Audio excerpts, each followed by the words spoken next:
Ever stumbled across a stranger's cache and found your heart instead? Buckle up for Emma and Nathan's wild dash through love's maze. Soul and Love Stories Posse, their tale shows, Destiny loves a good laugh, a wallet in the gutter, a snarky comeback, or a New York minute gone rogue. May your pulse race with delight, your dreams shimmer with whimsy, and your life echo with stories that stick. Wherever you're perched, you're riding shotgun with me, hunting love's oddball sparks. Let's toss up a cheer. Keeper of chaos and charm, zap every spirit today, tickle their funny bones, patch their dents, and nudge them toward epic romances. Let mishaps morph into magic. Hooray, Soul and Love Stories Squad, pumped for Emma and Nathan's whirlwind? We're crafting a love nest, eyeing 1,000 subscribers, a quest to lasso 1,000 beating hearts. Your subscribe's the jolt we crave. Hop aboard and let's unravel more epic yarns together. Knock, knock, knock. Emma Brooks jolted awake in her tiny New York apartment as urgent pounding rattled the door. Open up! Pay the rent now or I'll break it down. The landlord's growl boomed. She sprang up, heart hammering, lunging for the sofa to grab her wallet, only to slip and crash flat on her face. Right then, Jessie yelled, "Emma, snap out of it!" She opened her eyes. It was just a dream. Jessie, holding a glass of water, stared at her sprawled on the floor, cackling. Dreaming of selling kidneys or getting evicted again? Emma clutched her chest, gasping, "Don't scare me. I nearly died from that dream landlord." But reality wasn't much kinder. She and Jessie, two broke souls, had exactly 1 week before the real landlord came knocking for rent. Emma, hair tied crooked, groaned, "If I don't find a job, I'm done." She'd once tried selling street portraits to scrape by, only for customers to return them, complaining they looked more like dogs than people. Jessie tossed Emma's tattered shoes at her. "With your art skills, even dogs wouldn't claim you. Get out there and find work." Emma slumped, eyeing the crumpled warning on the table. "Pay by weekend or pack up." She muttered, "New York's the land of dreams. Why do I only dig up debt?" Jessie shrugged. "'Cause you're better at dreaming than doing. Go make cash before the landlord turns your nightmare real." Emma sighed, hauling herself up, oblivious that this dreary morning would spark a love story both hilarious and sweet, starting with a wallet dropped in Manhattan, where fate finally winked at her. After that morning's nightmare, Emma resolved to hit the streets for a job, though her tattered shoes made her look like a Manhattan drifter. With an empty stomach and the looming threat of eviction by weekend's end, she mumbled as she walked, "Just $1 on the ground, and I'd survive the day." Right then, a gust of wind whipped past, snatching a sleek black leather wallet from someone stepping out of a taxi. It rolled to her feet, nearly tripping her. She bent to grab it, but a truck barreled toward her, screeching to a halt as the driver bellowed, "Get out of the way, lunatic!" Emma leapt aside, clutching the wallet, heart pounding. "I almost turned into street art for real!" Curiosity got the better of her. She flipped it open. A fat stack of cash, gold credit cards, and a business card reading, "Nathan Harrington, CEO Harrington Media." Her eyes bulged. Holy crap, a millionaire's wallet! Visions flashed, rent paid, new shoes, maybe even painting portraits no one would return. But her mom's voice echoed, "Better poor than dishonest." Emma sighed, picturing Nathan as some old rich geezer with a toupee flaunting his cash, and told herself, "Give it back to the geezer. Do a good deed for kicks. Maybe he'll tip me a few bucks." She stuffed the wallet in her bag, aiming for Harrington Media's Midtown headquarters. Along the way, she nearly dropped it again when a hot dog vendor blocked her path, hawking his wares. "No cash here. Quit tempting me," she snapped, hugging her bag like it held treasure. Emma had no clue this wallet wasn't just a fleeting escape from debt. It was her ticket into a love story both hilarious and sweet, where she, a klutz who painted dog-faced portraits, was about to meet a millionaire far beyond her wildest guesses. Emma stood in front of Harrington Media's headquarters in Midtown Manhattan, clutching the wallet like a lifeline. The towering, gleaming glass building overwhelmed her. She looked out of place with her worn-out shoes and faded coat. She stepped into the lobby, but before she could speak, the receptionist, Linda, with a face as cold as stone, cut her off. "Who are you? No appointment. You wait out here. Like a delivery person." Emma flushed with embarrassment, stammering, I, I found Mr. Harrington's wallet. I have to return it to him personally." Linda smirked. "Everyone says that to meet the boss. Wait or leave." Emma glanced at her watch. It was already noon. She still had to rush to job interviews, or she'd be evicted by the end of the week. Unwilling to give up, she spotted a slightly open side window near the lobby, likely for employees sneaking a smoke. "Fine, if they won't let me in, I'll get in myself," she muttered, climbing through. Her dress caught on the frame, tearing off a chunk as she tumbled inside, landing with a thud. The wallet slipped from her grasp, cash scattering everywhere. Just then, Nathan Harrington, 32, handsome in a navy suit, walked by, eyes widening. "Are you robbing my office?" Blushing furiously, Emma scrambled to stuff the money back into the wallet. No, I found your wallet on the street. I thought you were some old guy with a toupee, so I figured I'd do a good deed for kicks." Nathan burst into laughter, the first time all week, his blue eyes lighting up. "Old guy? You're underestimating me," he teased, kneeling to help her pick up the cash. Emma, flustered, said, "I found your wallet, but I couldn't find a seat here. Your receptionist is terrifying." Nathan laughed harder.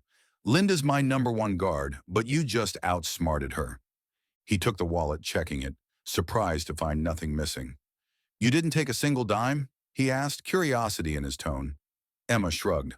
"I'd rather be poor than lose my morals. My mom taught me that. Besides, I draw dogs better than people. I'd make a lousy thief." Nathan's lips twitched, amused by her honesty. He waved off Linda, who was rushing over in a panic. "What's your name?" he asked. "Emma Brooks," she replied, standing up and brushing off dust. Nathan eyed her, from her tattered shoes to her awkward smile. "Emma, you just made me laugh for the first time today. Want to stay for coffee?" She blinked, stunned. The old guy she'd pictured turned out to be young, witty, and was now opening a door she'd never imagined. Emma sat across from Nathan in his sleek office, clutching a free coffee she'd just spilled a bit of on the table. Nathan, still chuckling over her window-climbing stunt, flipped open the wallet and pulled out a crumpled document. "You surprised me, Emma," he said, pointing at the paper. "I forgot my meeting schedule in here, and you fixed the time, from 3 to 2. How'd you know?" Emma scratched her head, sheepish. I saw it was off by New York's time zone. I fix little things like that. Kind of like making my paintings look less like dogs." Nathan's lips curled, his eyes sparking.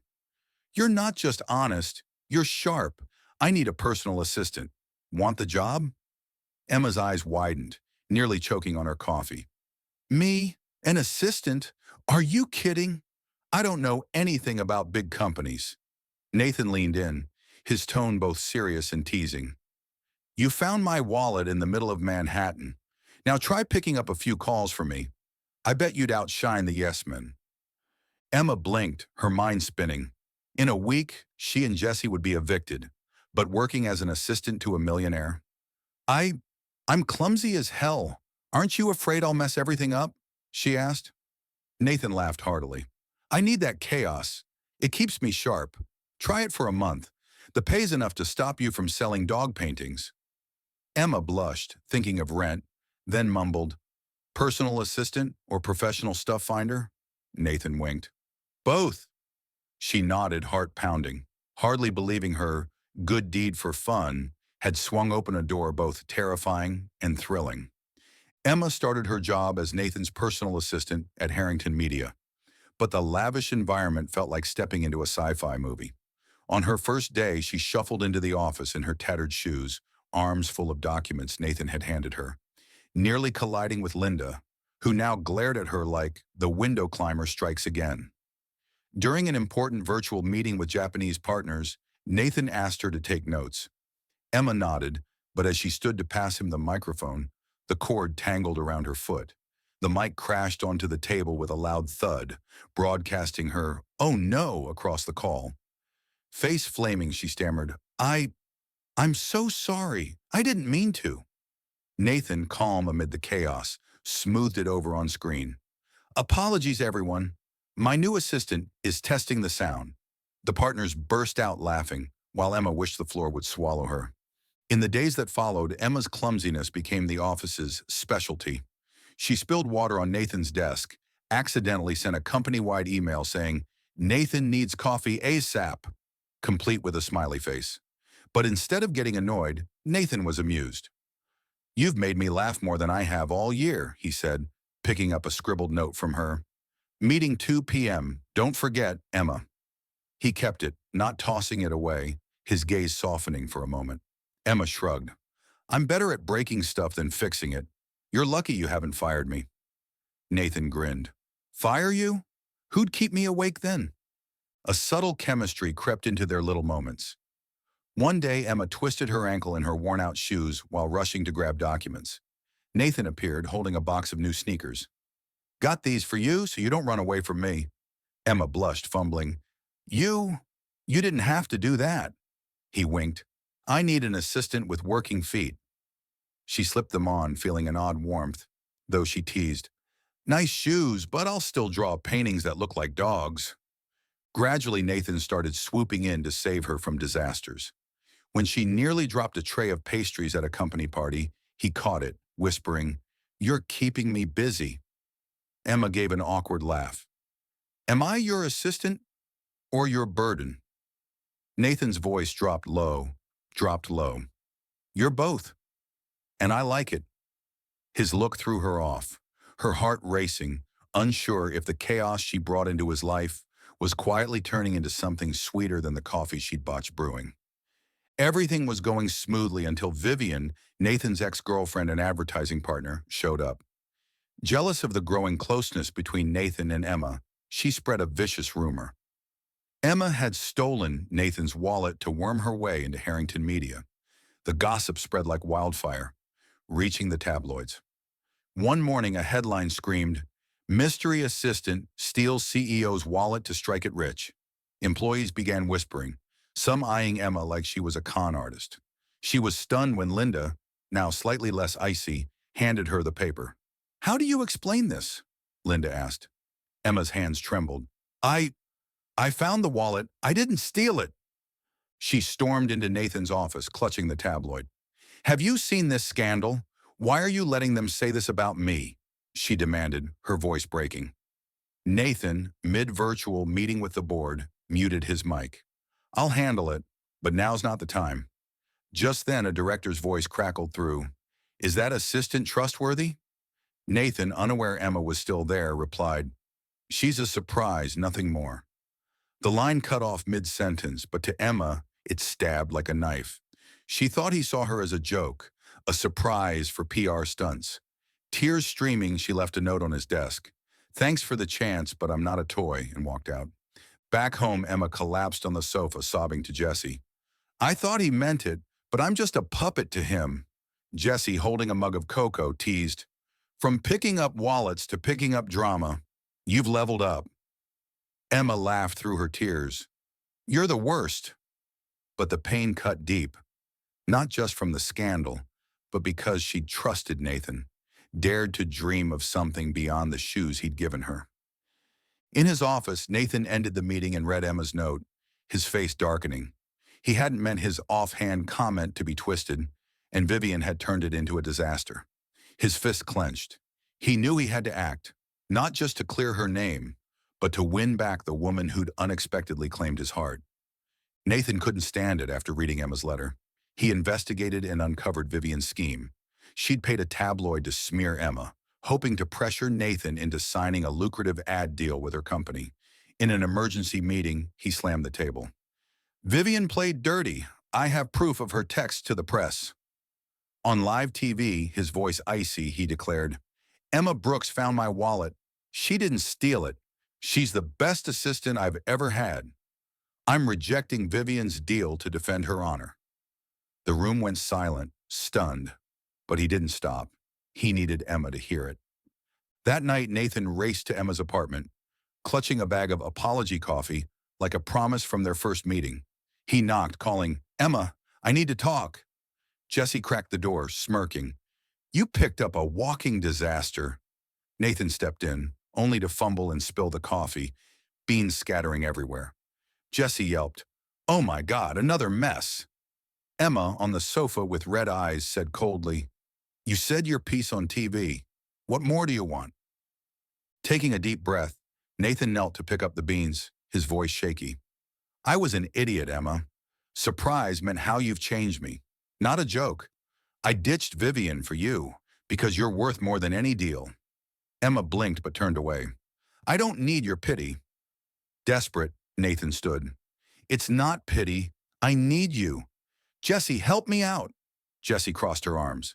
"I'm not a TV director, but you're pathetic. I'll give you a shot." Emma stayed silent, clutching her old letter. She wanted to believe him, but the scandal's sting still tore at her. Nathan left, dejected, knowing words weren't enough. He vowed to do something bigger, not just to clear the misunderstanding, but to prove his heart belonged to the clumsy girl who'd picked up his wallet in the chaos of Manhattan.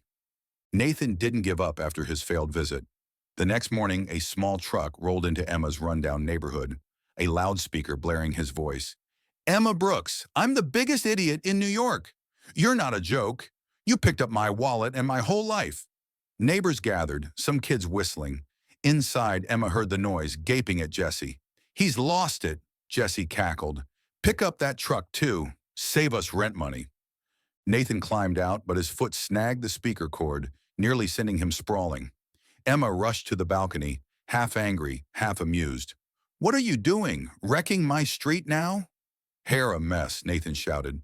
"I'll wreck all of Manhattan if you don't forgive me. Vivian was an old mistake. You're real. I need you. Not as an assistant, but to make me feel alive." His voice cracked, but his earnest eyes cut through the chaos. Emma came downstairs, arms crossed, face flushed. "You've made me the neighborhood laughingstock." Nathan stumbled forward, awkwardly dropping to one knee, almost slipping again. "If you picked up my wallet in Manhattan, pick up my heart in this storm. Be my girlfriend?" The crowd cheered, Jesse chiming in. "Say yes. I'm tired of cleaning coffee." Emma blinked, tears falling, but she laughed. "You're a disaster, but I like disasters." "Fine." Nathan stood, pulling her into his arms, hugging her tight amid the neighbors' hoots. He whispered, "I won't make you cry again, unless I spill coffee." Emma punched his chest lightly. "Don't promise. You're too good at messing up." They laughed, the scandal's sting fading. Under New York's rare sunlight, Emma realized she hadn't just picked up a wallet. She'd stumbled into a clumsy, genuine love, worth more than any dream. A few days later, Nathan invited Emma to a major Harrington media event at a luxurious Manhattan hotel, her first appearance as his official girlfriend. He handed her a sleek, new leather wallet, engraved with, "Keep this, but don't drop my heart again." Emma's eyes widened. "You got a new wallet because of me?" Nathan winked. "The old one brought you to me. This one keeps you here." She laughed, hugging the wallet like a treasure, her heart oddly warm. That night, Emma wore a long dress and her first ever heels, another gift from Nathan. But as she entered the lobby, her heel snagged the carpet, and she stumbled, nearly falling. Nathan caught her, chuckling. "Better at picking up wallets than walking in heels, huh?" Blushing, Emma clung to his arm. "Don't let me ruin your event." He pulled her closer, whispering, "Wreck away. I'm used to it." She glowed beside him, camera flashes lighting up. Not a scandal this time, but a beautiful moment. On stage, Nathan held her hand before hundreds of guests. "This is the woman who makes me laugh every day." The crowd applauded. Emma ducked her head, shy. As music played, he drew her into a slow dance, planting a soft kiss on her cheek under dim lights. From the sidelines, Jesse, invited along, yelled, "Your kidneys are safe now, no need to sell them." Emma burst out laughing, glancing at Nathan. "My friend's the worst." Under New York's glow, they left the event hand in hand, laughter blending into the night. Emma hadn't just picked up a wallet, she'd found a sweet, clumsy, forever love. And there you have it, Emma and Nathan's wild ride, from a wallet tumbling through Manhattan to a love that outshines Times Square. Were you swooning when Nathan blasted his heart out on that truck, or giggling at Jesse's "no more kidney sales" quip? Soul and Love Stories crew, spill your favorite scene in the comments. I'm dying to know. If this tale tickled your soul, smash that like button to send us some love and pass it on to your pals who'd fall for a millionaire with a clumsy streak. We're on a mission to hit 1,000 subscribers. Picture 1,000 hearts buzzing with romance, and your subscribe could tip the scales. Jump in, hit that button, and let's chase more dreamy stories together. Catch you in the next one.